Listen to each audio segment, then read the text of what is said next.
Bem, estou gravando aqui, tá? Nossa aula, então, bom dia para vocês. Hoje a gente vai ter a aula de Sociologia. Vou compartilhar aqui a tela, tá bom? Livro, capítulo 5. Isso, é sobre esse tema, a nossa aula de Sociologia de hoje. Obviamente, eu não vou estar lendo aqui as coisas, né? Eu estou só me guiando aqui para que vocês possam, enfim, ter acesso aí ao material que eu estou lendo. Também vocês podem ir acompanhando, tá certo? No livro é sobre isso que a gente vai conversar na aula de hoje. Tá bom? Então, ó, a gente vai falar sobre a sociedade capitalista e aqui os autores do liberalismo. Então, basicamente, a gente vai falar sobre o John Locke, a gente vai falar sobre o Malthus, né, e o Adam Smith. Os três mais importantes aqui, tá?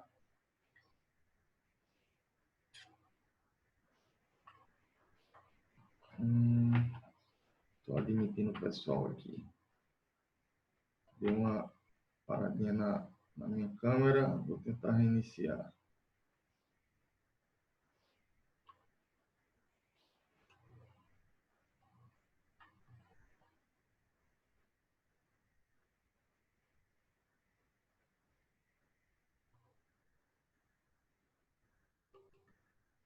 Vou tentar reiniciar minha câmera aqui, que está dando uma travadinha aqui, não sei o motivo.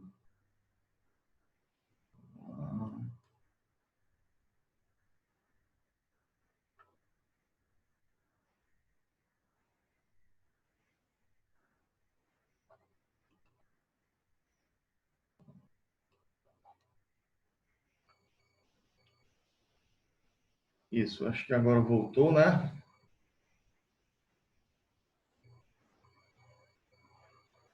Pronto. Retomando aqui, tá, gente? Vamos compartilhar novamente.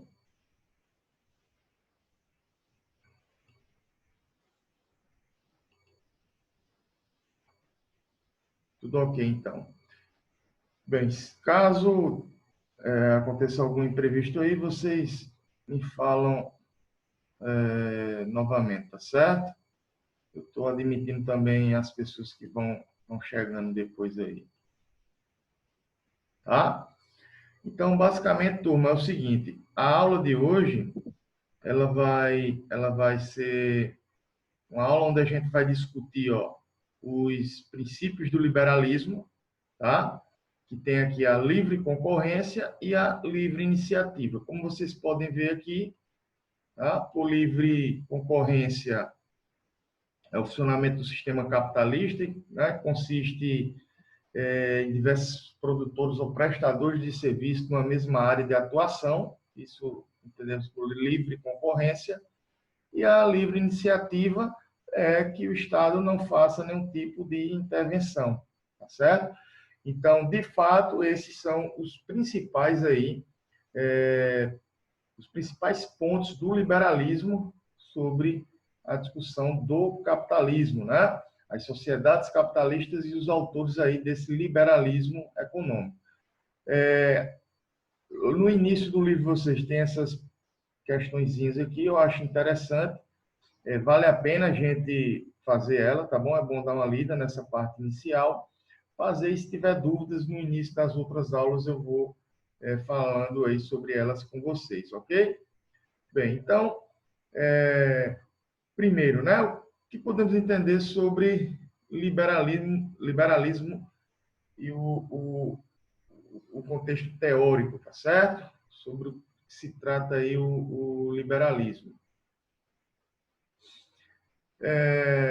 Sobre esse ponto, a gente vai primeiro partir da ideia colocada lá pelo John Locke, um filósofo, né, inglês, e ele traz uma concepção interessante, tá? Onde ele vai dizer que todos os homens aí têm direitos naturais ao nascer, como, por exemplo, a vida, a liberdade e a propriedade. certo? Isso significa dizer, turma, que o John Locke ele foi um dos principais inspiradores aí dos processos emancipatórios, tá certo? Dos Estados Unidos, processo de independência, por exemplo, porque esses ideais eles chegavam, né, diante dessa corrente que se pautou aí nesses princípios que se chamam o iluminismo, tá? Então, o John Locke, ele foi basicamente um autor diferenciado lá do tempo, da sua época. Por quê? Porque lá no seu tempo, a gente está falando aqui basicamente do século XVII, se existia a monarquia. Século XVI, século XVII, século XVIII era o período monárquico, né? Como ainda hoje existem algumas monarquias, mas era aquela monarquia absolutista, onde o Estado intervia em tudo. E o John Locke ele possuía uma concepção diferenciada, né, nesse sentido. Por quê? Porque ele trazia a discussão do liberalismo e dizia que o Estado ele deveria, né, enquanto governança, trazer somente aí algumas expectativas para controlar, tá certo? Pequenas partes com relação ao sistema do liberalismo. Ele acreditava, olha só que interessante, ele acreditava que o livre comércio, a livre concorrência, a livre iniciativa iria desenvolver aí, tá certo? O capitalismo. E o Estado não era para ser absolutista, então ele foi contra grande parte aí dos governantes, né?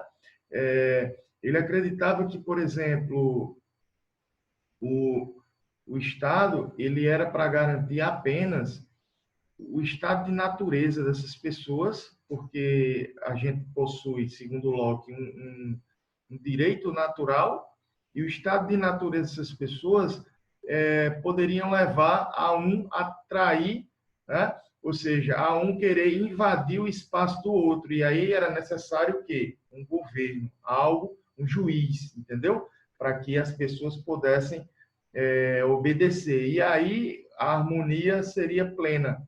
Eu me lembro que a gente já, inclusive, conversou algumas vezes sobre o John Locke. Tá? Então, ele, no seu pensamento liberal, né, ele também começa a ter, digamos assim, a dividir essas discussões sobre o pensamento liberal com outros autores. Entre eles, esse aqui, ó, o Adam Smith. Esse autor aqui, gente, ele foi considerado, né, um dos principais autores aí do liberalismo, tá? Tendo em vista que ele fez muitos estudos sobre o sistema do capital, ok?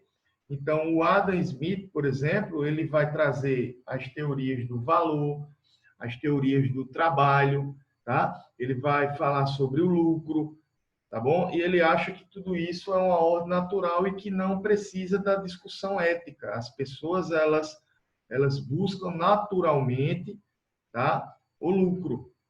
Então, a busca do lucro estaria na própria natureza dos indivíduos. Essa é a concepção da teoria aí, da economia, do Adam Smith.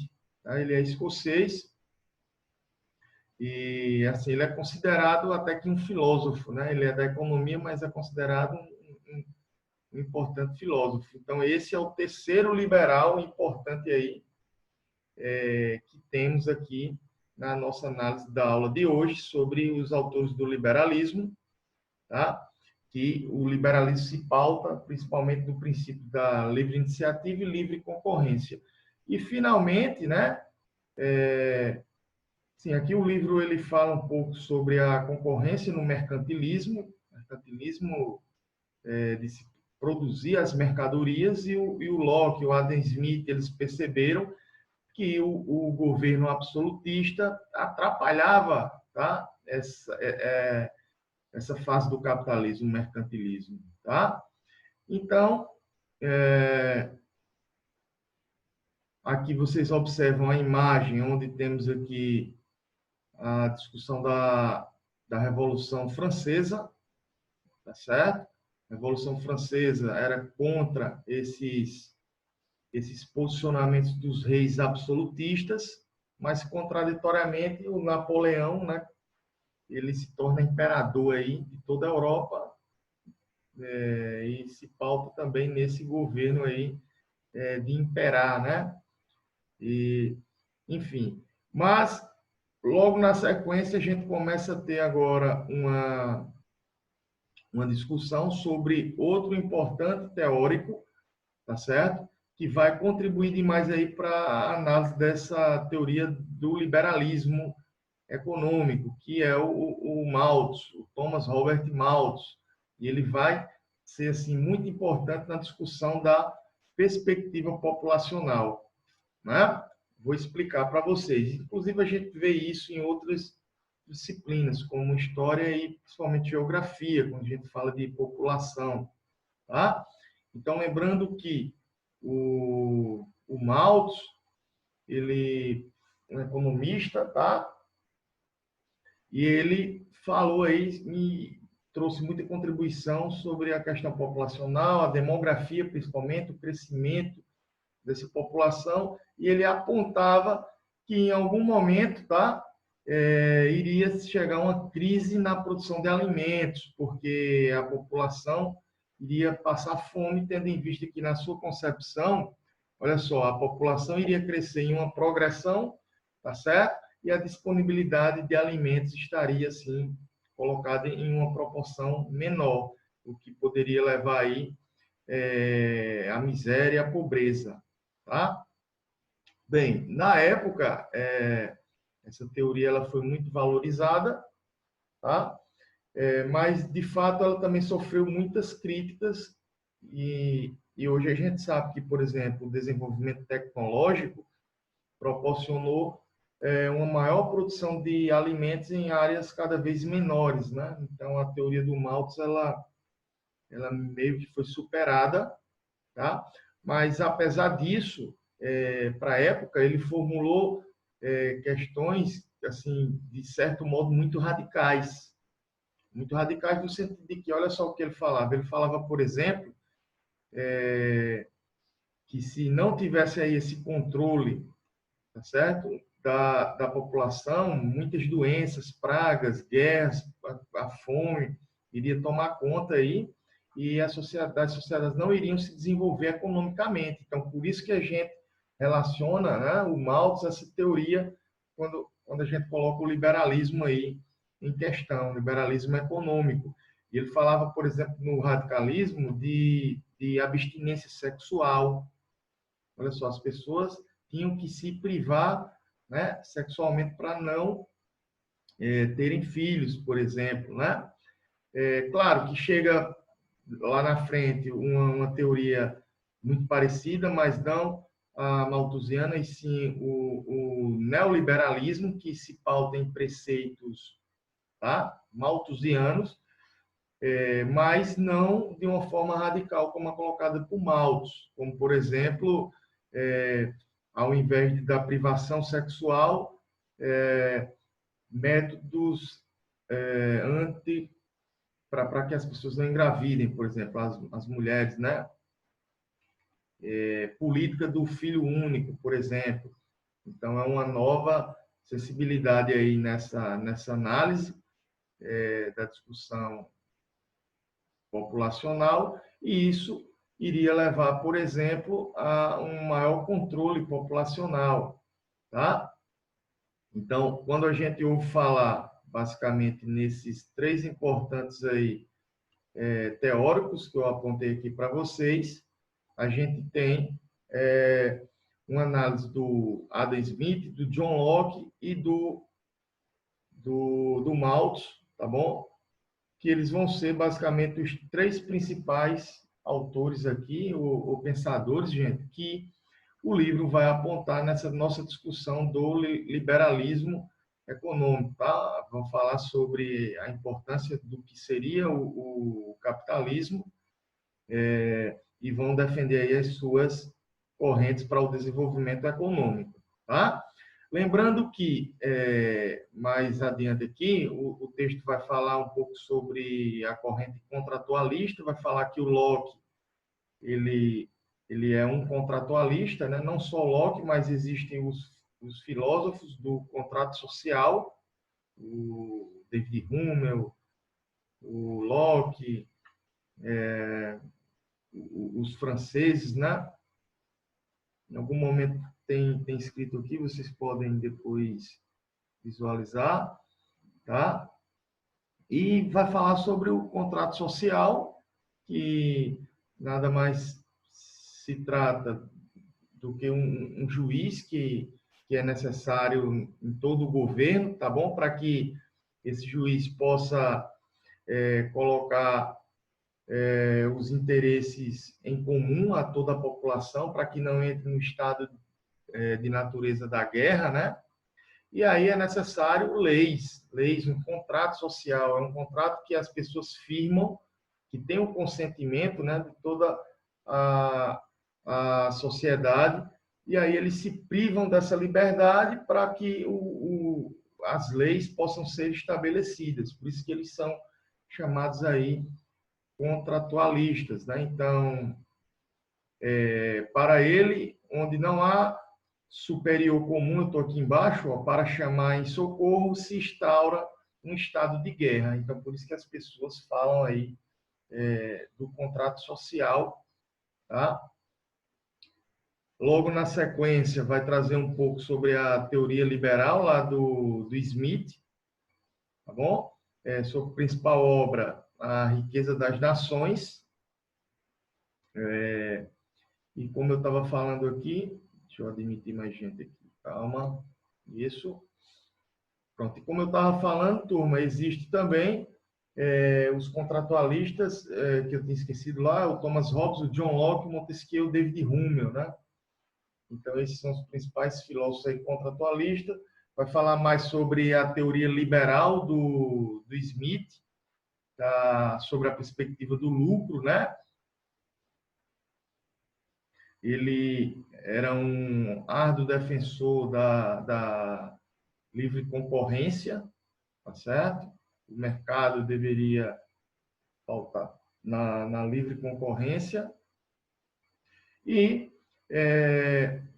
de fato, o que seria essa livre concorrência, né? Então, lá nessa página aqui, como vocês estão observando, se pauta nesses pontos aqui, ó. Então, a livre concorrência lá do Smith seria basicamente a liberdade individual no campo da economia. Então, o Estado não era para intervir nessa discussão aí do comércio, da economia, né? O direito à propriedade. Então, a propriedade é um dos princípios também aí do Smith, nessa concepção liberal. A livre iniciativa, tá? Deixa eu admitir mais pessoas aqui. Então, já estou admitindo todo mundo. Livre iniciativa e a livre concorrência. Então, essas são as principais questões colocadas lá pelo Smith, tá?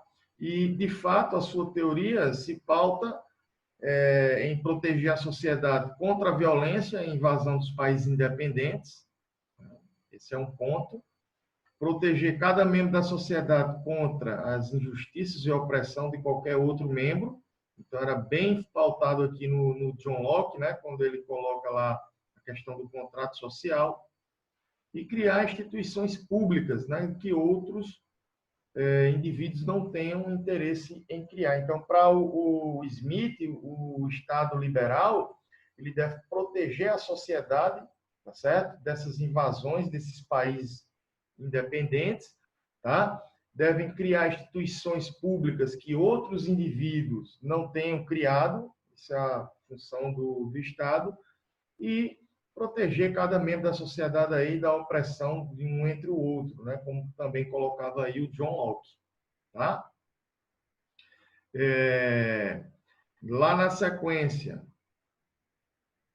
existe a perspectiva do neoliberalismo, tá? Porque essa corrente aqui a gente está falando aqui século 17, 18, tá bom? E atualmente, né, mais contemporâneo, surgem outros pensamentos. O livro vai fazer uma crítica, se existe, né, de fato, o neoliberalismo, e vai falar uma crítica importante aqui sobre a discussão do Brasil.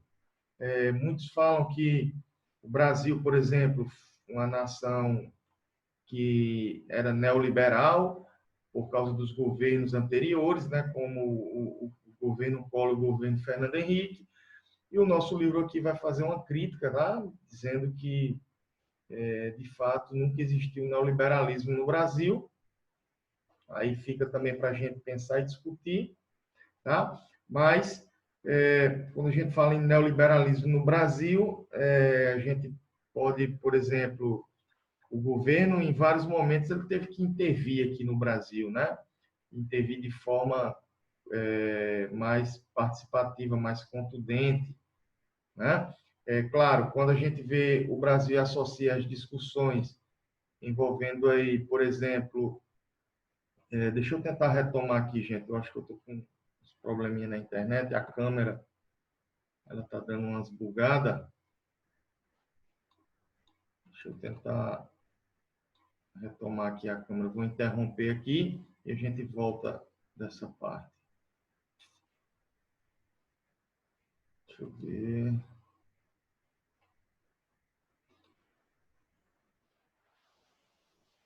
Isso, comecei com o vídeo, né, novamente. Vamos compartilhar de novo aqui, tá?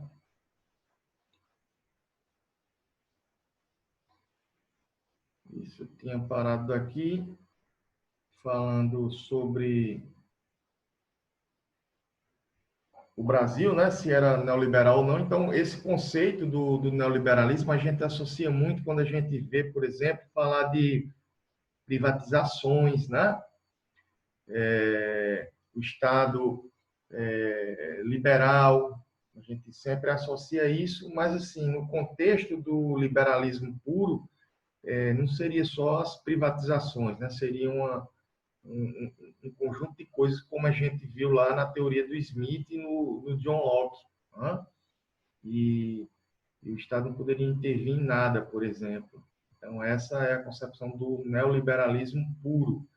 Eu estava querendo colocar aqui, mas ele não está conseguindo baixar, para a gente ter acesso os exercícios que eu queria fazer aqui, alguns exercícios com vocês. Mas, nesse sentido aqui, eu posso fazer da seguinte forma: eu vou interromper aqui.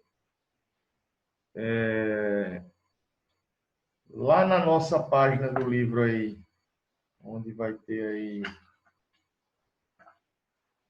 lá na página 46, eu estou com um livro aqui. Deixa eu botar a minha. Isso. Eu estou com um livro aqui, turma. Tá? E aí, a gente pode fazer esse exercício aqui, ó, lá da parte praticando, página 46. Vocês têm os exercícios resolvidos, né? Que ajuda aí a compreensão. Vocês têm o praticando, que eu vou fazer com você aqui, com vocês, e vocês têm o desenvolvendo habilidades. Isso aí é importante. E também os complementares. Eu sugiro que todo mundo faça esses exercícios, tá? E aí, depois eu posso, inclusive, mandar um gabarito aí quando vocês solicitarem, tá? Então, como o nosso tempo está acabando, a gente já passou uma mensagem aqui de 10 minutinhos. Vamos resolver aqui essa questão número 1, tá? Vou pegar o livro aqui que eu vou ler aqui, tá? Bem, então a questão número 1, todo mundo pode acompanhar aí no livro, lá na página 46, a seção praticando, diz o seguinte aqui, ó. Deixa eu colocar o livro aqui para a gente fazer esse exercício para fechar nossa aula de hoje. Diz o seguinte, ó. Os teóricos liberais criticam o socialismo e suas vertentes, afirmando que são teses ineficientes economicamente. Então, essa é a principal crítica, né? É ineficiente que seus governos decorrem do totalitarismo político e principalmente da falta de liberdade aí na concorrência e mercado acabam por criar amarras ao desenvolvimento, certo? Bem, esses argumentos defendem um valor central do liberalismo, que é, então, nessa questão, seria a gente identificar quais seriam esses valores centrais aí do liberalismo, tá? Então, o liberalismo, ele se pauta, por exemplo, a concorrência controlada pelo governo. A gente viu que não, né? A gente viu que, pelo contrário, o governo não controla. O governo ele deve liberar, deve ser a iniciativa privada, que as instituições elas devem ser maiores do que os governos, ok? A letra B fala que a liberdade individual e a livre concorrência, resposta correta, né? O liberalismo traz isso, a liberdade individual, porque os indivíduos eles têm esses direitos naturais, né? A propriedade, a estabelecer a livre concorrência, a livre iniciativa. Então, a letra B ela é a alternativa correta, tá?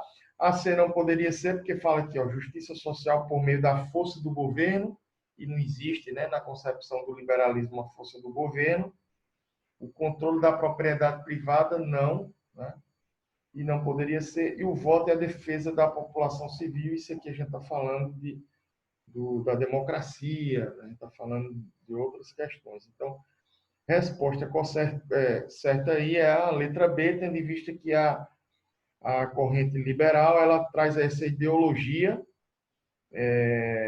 está amparada justamente essa ideologia está amparada nesse fundamento aí do indivíduo na liberdade, tá certo? Então, letra B, liberdade e livre concorrência, ok? Bem, então, basicamente, gente, essa foi aí a nossa aula de hoje. Como ela foi gravada, espero que vocês tenham gostado dessa metodologia, tá? A gente viu lá as principais questões do livro e eu, enquanto sugestão aqui, tá bom? Façam os exercícios aí do desenvolvendo a habilidade que vão aí nos ajudar na compreensão do conteúdo, ok? Então, vou interrompendo aqui se vocês não tiverem mais dúvidas. Como é que estão aí Isso, página 46, estou vendo aqui as perguntas. Isso. Bem, gente, então foram essas questões. Dúvidas? O que é que vocês têm aí para apresentar? Se ninguém tiver mais dúvidas, a gente pode encerrar nossa aula de hoje. Alguém tem alguma dúvida, pessoal? Como é que foi aí? Tudo certo, então? Ok, então, bons estudos, tá bom? Não esqueçam, estou vendo aqui vocês falando, tudo certo, sem dúvida. Ok, tranquilo, então, um assunto bem tranquilo, né? Só a gente observar essa concepção, né, do John Locke, do Smith, e a perspectiva lá populacional e demográfica do Malthus, né? Fazer a leitura correta e aí eu tenho certeza que a gente consegue desenvolver essas atividades aqui. Beleza? Então, forte abraço a todos, tá bom? A gente se fala na próxima aula. Valeu, tamo junto, hein? Os